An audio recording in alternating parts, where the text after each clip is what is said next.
Well, good evening. Welcome to Back to School Night 2021.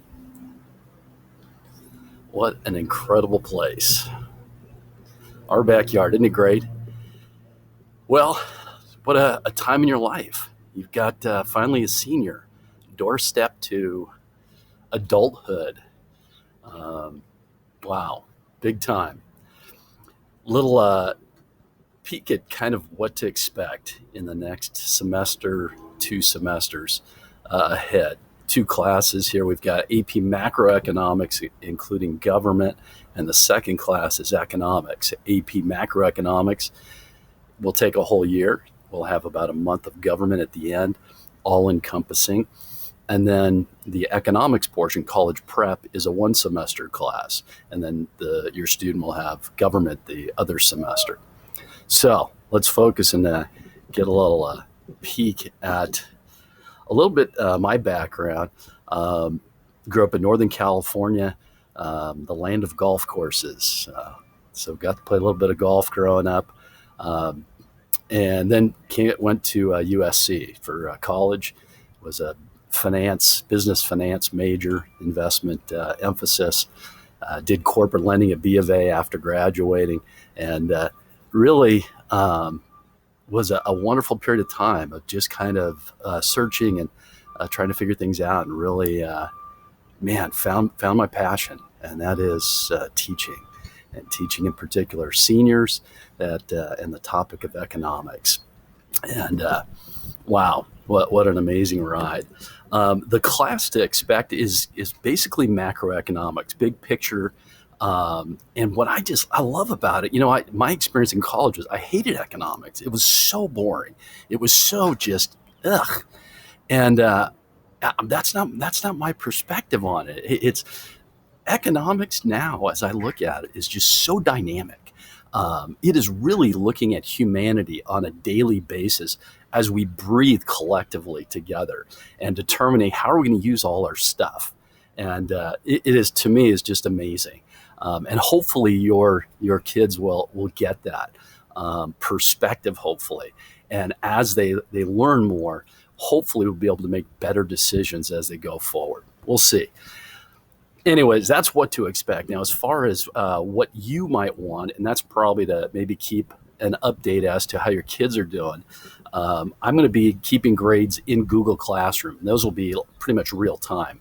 And we're moving into Aries as well, because parents have access to that now. As you all know, technology is always changing, and the flavor du jour is, so as the wind blows. Okay, now we're doing Aries. Okay, so I need a little love here. I need some patience as I'm learning this transition. I'm finding there's a few more hiccups in the learning curve in this transition to Aries. So as the process goes, hopefully by later in the semester, I'll have it ironed out now. But my attempt is to update grades in Aries on Fridays. So hopefully by the weekend, you'll have a glimpse of how your student is doing at that time. So what's in it for you? There's a theory in economics called time currency. Time currency, fascinating idea. But I don't know about you, but my time to me is so valuable. I don't like it when people waste my time, and I most certainly don't want to waste yours. My goal here, believe it or not, in the little time we have together, is that your life is going to be better as a result of our being together. So, that's a big one, but let's try. Here we go.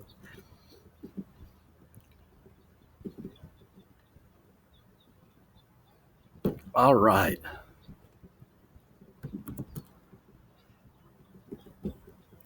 Mentioned that I went to USC, had a fantastic professor junior year, Maurice B. Guzward, intermediate finance. Just was so great. A huge class, about 700-800 students in this huge auditorium. And at the end of the semester, Guzward gave us his words of wisdom. And to this day, 35 years later plus, they still stick with me. And it's just, one of the things he gave to us was this. He said, small minds talk about people. Mediocre minds talk about ideas. Excuse me. Let Let me back up. Mediocre minds talk about events. Great minds talk about ideas. Small minds talk about people. Mediocre minds talk about events. Great minds talk about ideas. I challenge you, because I look in the mirror and I challenge myself on a regular basis. How much of our time are we spending talking and thinking about other people? When we're talking to our friends, are we talking about other people? How much of that time do we spend talking about events, things that happen, the big game, whatever? And how much of our time do we actually spend thinking and talking about ideas? And to this day, wow, that has just stayed with me. The power of ideas. If there's ever been a time where we've really had to, the value of thinking differently, it is now. We are at a time that I believe is truly transitional in a structural way. And many would argue maybe we haven't seen something like this in 500 years. We don't have time to get into that. My point is this: it leads us to this fascinating gentleman, Claude Shannon.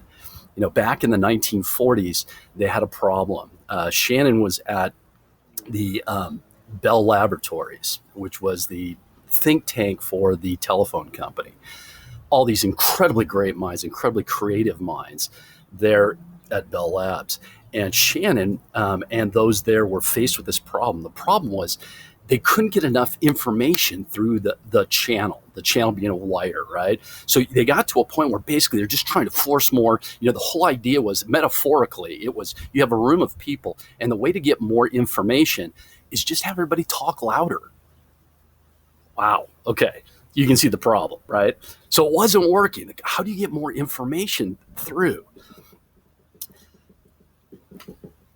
So he comes up with this idea. He has this definition of information. His definition of information is unexpected bits. In other words, surprise. Things that you don't expect are information. Things that you expect, you already know they're going to happen. You learn nothing from those. It gives you no information, no new data. But rather, surprise, things that you don't expect are those that give you information. Unexpected bits. Unbelievable. I'm totally fascinating. So,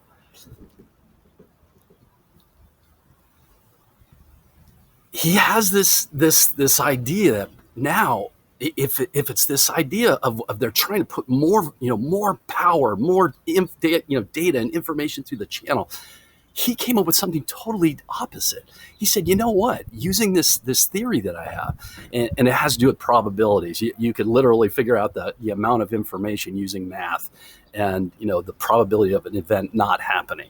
Okay, so with that in mind, he said, you know what? It's not more power harder through the channel. He said, you know what?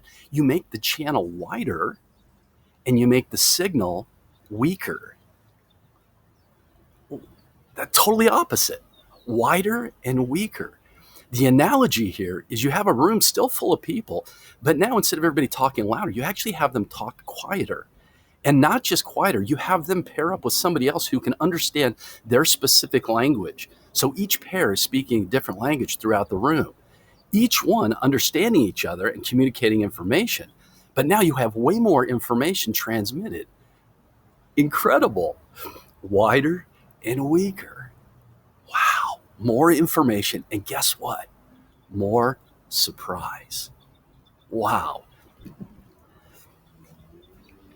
So what's the takeaway from this? Well, first of all, we're in a day and age where you and I have many of us have repetitive jobs. Even a doctor, think of a doctor. How many of his patients have pretty much the same thing over all day long, right? For weeks on end. The more repetitive something is, the more data you have. The deeper the data, the more it is positioned to be done by artificial intelligence, AI. AI is tremendous with deep data. Professions that have deep data, that are repetitive in nature, are primed to be AI'd away. Wow. So, what works then? What is not going to be AI'd? Well, guess what? Surprise. Unintended things have very little data. And guess what? Those will be the things that you and I will be positioned to do, will be those things that are creative, information, surprise oriented. Wow. I mean, talk about a game changer, Anyways, we won't go into it. First takeaway, wider and weaker. Here's the second. The second takeaway, I love to walk, and I'm constantly amazed at how many people in the midst of this walk in this beautiful place we're looking at have their earbuds in and are just inundated with information and data and noise. And not only that, but then they're looking at their technology while they're walking around. They're looking all down like this the whole time, constantly bombarded by noise. Wider and weaker. I believe this is the DNA for where we are and where we're heading. And maybe the idea is, hey, let's expand the amount of time that we think and are quiet and have weaker signal, and we think less noise. Wider and weaker, information theory. All right. Now, it's kind of been really cool doing this for as long as I have, it just kind of organically happens that each year seems to have a new theme. And some themes in the past have just been super cool. One of them was chaos theory and its application of its fractal nature in markets. And it's so cool. I have a student that I've kept in contact with now probably almost 10 years doing his PhD in fractals, and literally on his application for the PhD program said, my high school teacher, we talked about it. It was just like, it's just super cool. These are tangential moments that you just don't know what's going to happen. And later on, magic. It's awesome. Another year we had a theme of quantum computing. Currently, right now, we have one of the students that was in our class at MIT is literally doing quantum computing as a result of that time together. It is. Anyways, well, we've talked about other things as well, blockchain and so on. This year's theme is really, and once again, organically. It happened over the summer. One of my colleagues, Mr. Spanier, and we would go for walks. Now he's been here his whole life, and I had never been to Calavera Park, the Calavera Mountain Lake and the park, the preserve there. And he'd been there his whole life, so he knew it backwards and forwards. So we started walking on, fairly long walks, and we would just think and talk, and it was just magical. So on one of these walks, I was beside myself in joy because a year ago, August, I got cataract surgery. And, those of you that had cataracts know it's basically just your vision's cloudy. And so you have no depth perception. Everything's just kind of, one dimensional. Since this cataract surgery, everything just jumps out. I mean, my vision's better in 2020. I'm seeing life more differently than I've ever seen. It's phenomenal. And I'm gushing, as we're walking. And, I think back on high school when I looked at they showed us a leaf under a microscope and cytoplasts and chloroplasts, and just blew me away that here's all this life inside one single leaf. And how many leaves are on a branch, and how many branches are on a tree or a bush? And it's just like, as you walk, you're just surrounded by all this life. It's amazing. So as we're talking, he shares with me, Coach John Wooden, his success pyramid. And at the top of the pyramid is vision. And we're talking and thinking and just digesting this concept of vision. And as we're walking, he leads me through the park. We get to this mountaintop, and it just hit me like a bolt of lightning. It was like, bam! It's like, whoa! And as you're looking up there, the panorama was just, it was breathtaking. And it struck me. It said, hey, you know what? As I'm thinking this, it's like you can be in the valley and have complete vision. And you can see all these wonderful things, but you can still be lost. But once you get on that mountaintop, you have something else. You have perspective. You have context. And it gives you greater clarity. So maybe you're not as lost. Maybe you're not lost at all. Maybe you have direction now. Wow. Vision perspective. This year's theme. I encourage you, come along. I think it could be wonderful, and might help. So, what is this idea, this vision? And I'm starting to think of these analogies. What are analogous to this? This idea of vision and of perspective. And some of the things I thought about was, it's possible to have a compass and to still be lost, right? But you're better off if you have a compass and a map. But you know what? It does you no good if the map's the wrong map. You got to have the right map. You know what I'm saying? That's perspective. Vision's the compass, but perspectives. How about this? How about, many of you probably have experienced, with your friends, maybe even for yourself, where, at our age now, many of us have been climbing a ladder. And we're focused on the ladder. We've been doing well and working hard. We get to the top of the ladder only to find out that we've been on the wrong wall. We're climbing the right ladder. It's just on the wrong wall. Vision, the ladder. Perspective, the wall. Last but not least, I think about, one of the most powerful things in my life has been creating a personal mission statement. And, it's amazing. If you haven't tried it, really powerful. One of the tools that I went through was you visualize being at your own funeral, and you are just an observer, and you're listening to the people you care about, your family, your friends, and what is it that they are saying about you, and not just you, but your ideal you, and then taking those things and then putting them in the framework of a personal mission statement. Who's the person you want to ideally become? And a lot of times it helps if you can break it into roles, maybe as a parent, who do you want to become? What about as a spouse or, a friend, as an employee or an employer or business owner, whatever it might be. And then putting that structure and having that as your map. And then the vision would be the to-do list. Now that's your daily. Hey, what do I do today to get to that end destination? So this idea of maybe a to-do list is vision, and the personal mission statement as the perspective. Anyways, I challenge you. So how about some real life application outside of maybe some of the theory? How about this? Kind of interesting here. This is interest. Interest is the price of money. And when there's a price, there's two parties. There's a person who's paying the price, and there's a person receiving the price. Lenders and borrowers, right?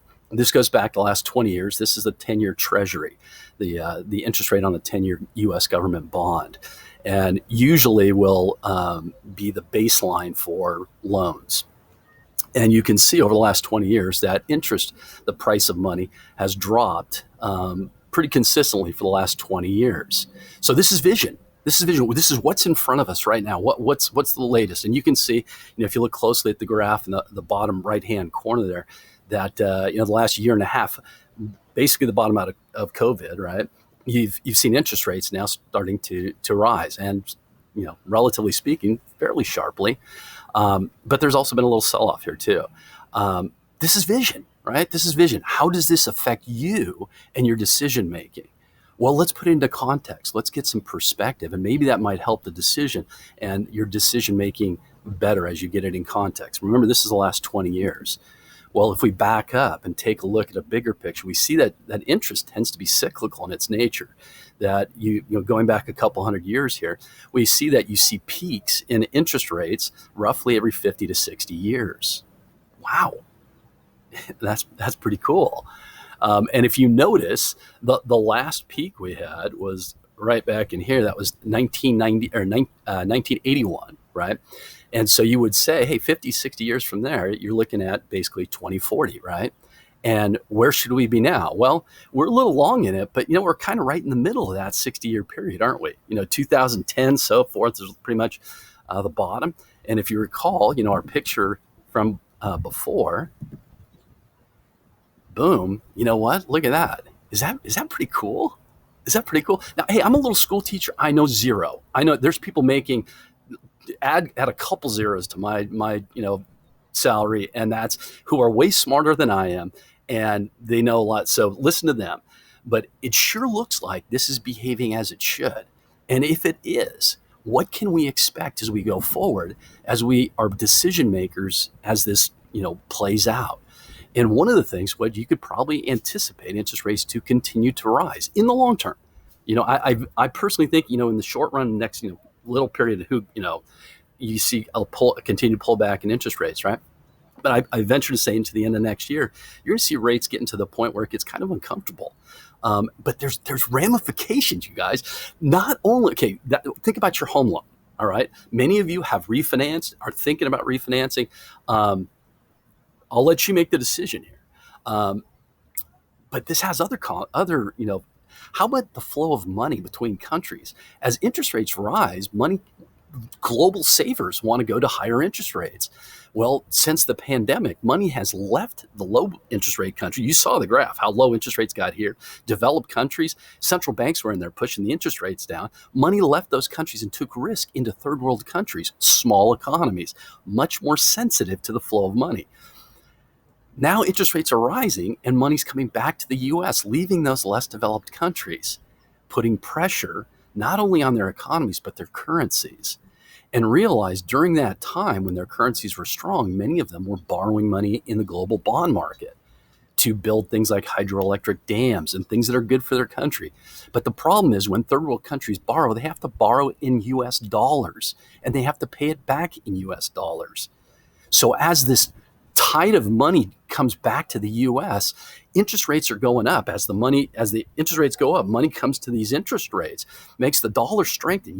I would personally anticipate the dollar to strengthen into the end of next year. And guess what? At the very same time, putting greater and greater pressure on those third world countries because now they got to pay it back in more expensive dollars as their currency is dropping. Wow. This is just one aspect, but interest is huge. Once again, you can anticipate for probably the rest of our lives, interest rates are going to be going up. And you know what? That goes hand in glove with inflation. I venture to say it's probably going to take the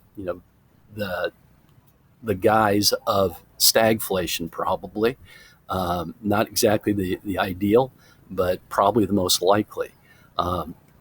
Anyways, long story short, vision says, hey, interest rates, they're moving and probably it's time to maybe look at those. Perspective says, hey, you know what? We have, we're running out of time on these low rates and something to think about. Okay. Anyways, I leave you with this. Once again, our theme this year, perspective and vision. And I encourage you, let's do it. Let's, this is an adventure. Let's go together. And I encourage you, small minds talk about people. Mediocre minds talk about events. Great minds talk about ideas. So, the quality of our life, the quality of your life, is directly related to the quality of the questions that you ask. Let me say that again. The quality of your life is directly related to the quality of the questions that you ask.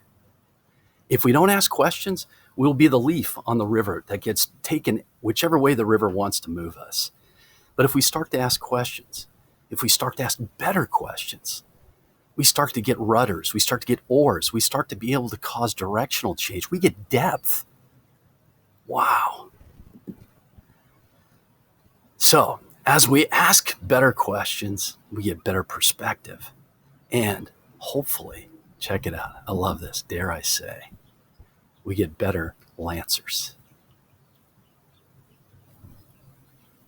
I'll leave you with that.